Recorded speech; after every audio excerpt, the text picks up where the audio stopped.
Hi friends, welcome back to my channel. आज गोटे blouse design share करी। तो ये देखो फुल लेंथ नहीं 15.5 इंच, शोल्डरटा नहीं मुझे 8 इंच, आर्म होल्डा नहीं मुझे 7 इंच, आ छाती 38 इंच तो 11.5 इंच नहीं। तो ये प्रथम आम गला बनवा। तो गलाप देखो बोट नेक, तो से देखो मुझे 4.25 इंच नेली। 4 इंच रखा कथा, लेकिन यहाँ मुझे एक्सट्रा नहीं आपको बतेबी लास्ट रे। तो यहाँ देखो लंबाई आपण मैंने कम ज़्यादा रखिपारे, लेकिन मत डीप नेक बनवाक अच्छे। तो से मुझे 11-12 डीप नेक बनाऊे निए। तो बस स्क्वेयर गला। तो से देखो मुझे जॉइंट करनेली। चौड़ाटा मुझे 4.5 इंच नहीं। ठीक अच्छे। तो बस एपट साइड भी पलटी करवा। देखा जाऊँगी क्रेयन चिन्हटा कलर कलर। तो बस तापर एमती आम ड्रॉइंग करदे। तो ये देखो आम स्क्वेयर गला होगला। तो अभी अस्त्र कपड़ा मुझे अस्त्र कपड़े स्क्वेयर कैनवासटा को रखिनेली। चारिपटे पाउ पाउ इंच छाड़ी आम कटिंग करदे। आगो प्रेस भी करें, लेकिन मु बस टाचनी लगे सेट कर दिए, प्रेस करेनी। तापर जो आम पाउ इंच नाखे कपड़ा छाड़ी एमती फोल्ड करी चारि तरफ पूरा आम सिलाई लगेदेवा।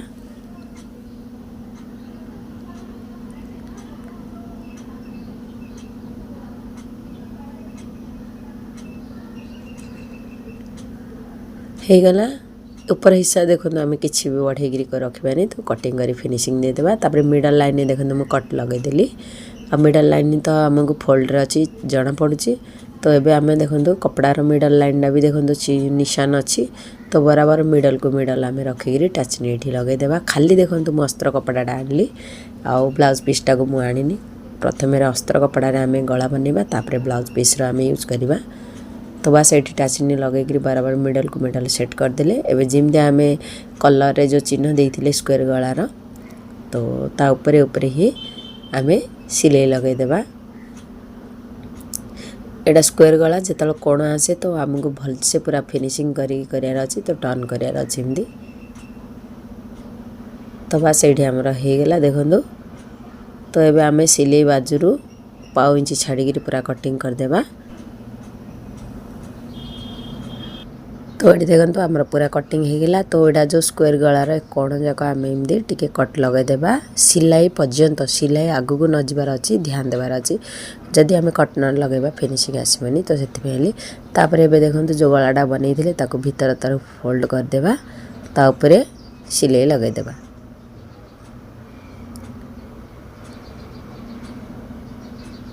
पूरा किनारे देखो मुझे सिलाई लगौची। जदि आपण मैंने नुआ नुआ सिलाई शिखुन, तो आपको पूरा प्रेस करदे। तो पूरा गलाटा फिनिशिंग आसो। तो तापर भी सिलाई लगे पारे।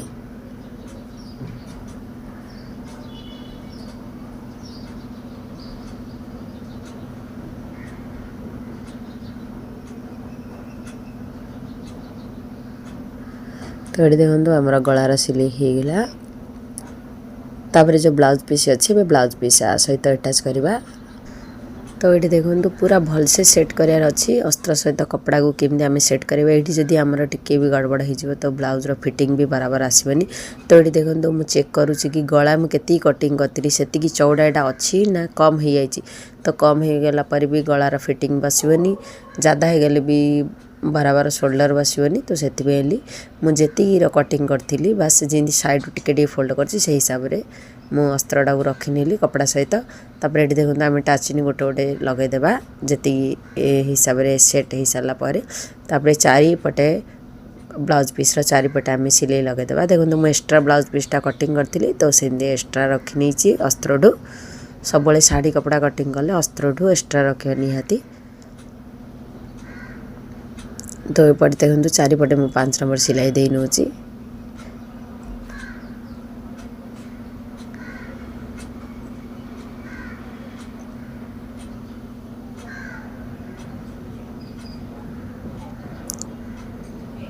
तो ये देखो चारिपटे आमर सिलाई होगला।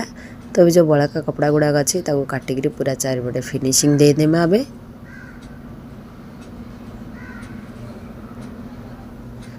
तापर देखो ये जो गलाटा आमर ब्लाउज पीस सहित सेट होबार अच्छी।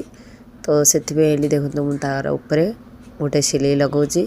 आ बहुत ध्यान रे स्लोली आम करवा लेकिन फिनिशिंग होगा दरकार कहीं एटा बाहर पट देखा लेस लगा हेनी तो से देखो बहुत स्लो रे करुँची लेस लगाऊे ना टिके भी फिनिशिंग एपट सेपट हेल्ले भी चलो कहीं आम तापर लेस लगेदेवा लेकिन ये लेस ना तो से पूरा बराबर देखो मुझे फिनिशिंग सहित सिलाई करुँची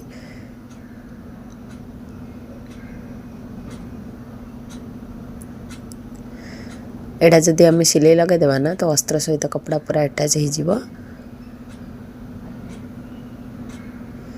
तो ये देखो फाइनाली आमर सिलाई लगे गला देखो के फिनिशिंग आसी ये आम देखो आर मिडल लाइन काढ़ा भीतर पटू कहीं आमको भीतर पटू पट्टीटा जॉइंट कराया अच्छे तो भीतर साइड रू देखो मुझे फोल्ड करनी तार मिडल लाइन काढ़ी एटा तो ट्रांसपेरेंट कपड़ा एटा तो भीतर बाहर जोपड़े भी चिन्ह देले भी देखा तो ये प्रथम आम मिडल लाइन काढ़ने बराबर देखो मु गला रखिकी ही चौक चिन्ह दूसरी कि एटा आमर मिडल लाइन तो ये देखो मुझे गोटे अस्त्र कपड़ा ही नहीं जाइए कहीं ब्लाउज पीस बहुत कम अच्छी तो अस्त्र कपड़ा नहीं ये देखो टे फोल्ड करदेली कहीं तल हिस्सा रही फिनिशिंग टे देखा तापर ये देखो आम गोटे पट्टी बनईदेवा कैनवास भी बनई पार लेकिन मो पतलार तो गोटे पट्टी कटन कपड़ा तो आराम से हो जाए सिल्क कपड़ा होते हेतानी तो ताको प्रेस करा जरूरी लेकिन एटा आराम हो तो से मुझे पट्टीटा रेडी करनेली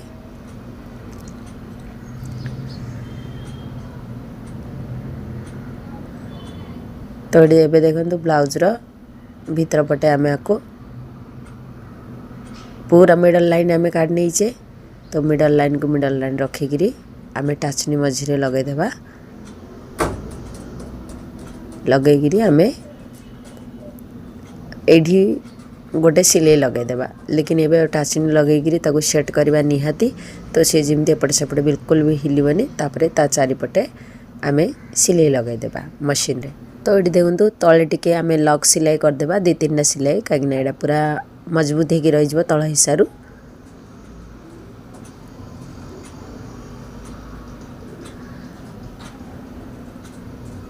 तापर देखो पट्टीर बाजुरे ही एडी भी मध्य फिनिशिंग आसवा निहाती कहीं एडे भी देखा तो से पट्टीर ऊपर ही बराबर साइड रे ही आम सिलाई लगेवा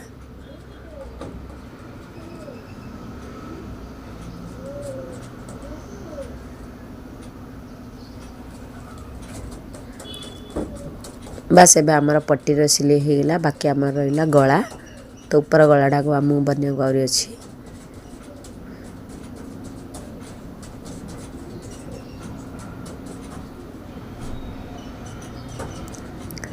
तो बर्तमान आम गलार कटिंग करवा तो यहाँ बोट नेक तो गलार चौड़ा यहाँ आमको 4 इंच नेबाक पड़ो आउ लंबाई 4 इंच नेबाक पड़ो बोट नेक रु जदा लंबाई नहीं पारनी चौड़ाई 4 इंच रु ज़्यादा नहीं पार नहीं तो से देखो ये मुझे राउंड शेप देदेली कहीं यहाँ राउंड गला बनब आउ पाइपिंग नहीं भीतर तरफ फोल्ड करने से कहते तो से हिसाब से कहीं ये लेस लगे तो जमी कस्टमर कही से हिसाब से आमको बनवा पड़ो तो ये देखो चौक आम राउंड शेप देदेले चौड़ाई 4.5 इंच सॉरी 4 इंच लंबाई 4 इंच तो ये आम गलार कटिंग होगला तो ये आम गोटे क्रॉस पट्टी आम पाइपिंग दे नेबा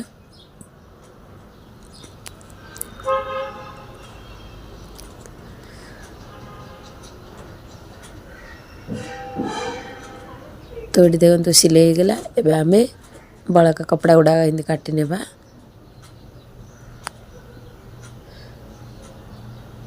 तापर गोटे फोल्ड करवा फोल्ड करी फोल्ड तापर बाजुरे गोटे गोटे सिलाई लगेवा बाकी यहाँ हो सारापर हाथ सिलाई भी करें मशीन सिलाई भी करें लेकिन ये मशीन सिलाई सुंदर देखा तो से मशीन सिलाई करदे नहीं तो ऑलमोस्ट हाथ सिलाई कर लेकिन यार बैक डिजाइन एमती तो से हिसाब से मशीन सिलाई करनी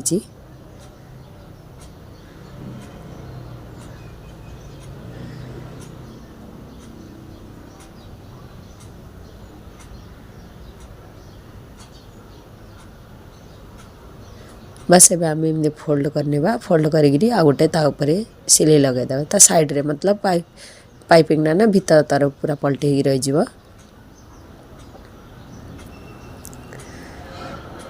बाकी रहा आमर टक्स देवा तल हिसार आ कमर पट्टी लगेगा। तो ये होगला आमर ब्लाउजर डिजाइन रेडी हो। बस देखो गलाटा केमती कमेंट करके कहे। एबे टक्स देवा मु कटिंग वीडियो शेयर कर देखी ना देखने काली ही कटिंग वीडियोटा शेयर करी। तो टक्स तो 5 इंच चौड़ाई 5 इंच लंबाई रे मु टक्स चिन्ह देइथिली। तो देखो खाली कमर पट्टी लगेगा। तो बस कमर पट्टी भी लगे होगला। तो ये बटन किसी रखिले ना तार शोटा बहुत सुंदर देखा। तो ये मुझे बटन 6टा रखी नहीं। बस डिजाइन आमर बनिक रेडी होगला। तो ब्लाउज पूरा हो सारा पर मुझे देखी आर लुकटा के देखा जाऊँगी। तो फाइनाली देखो आमर ये ब्लाउज भी रेडी होगला। आपण मानक वीडियोटा केमती लागला कमेंट करके कहे। जदि मो चैनल पर नुआ थे लाइक शेयर सब्सक्राइब करने को भूलें। ये देखो हाथ में अस्त्र लगिनी आउ बैक पार्टे देखो खाली तल बड़टा साइड्रे 2 साइड्रे यहीटा भी मतलब 1 मीटर कम 60-70 सेंटीमीटर थिला अस्तर से होगला। कहीं हाथ में भी अस्तर नाला तो से तो बस चलते आज पे रखुची। Bye bye.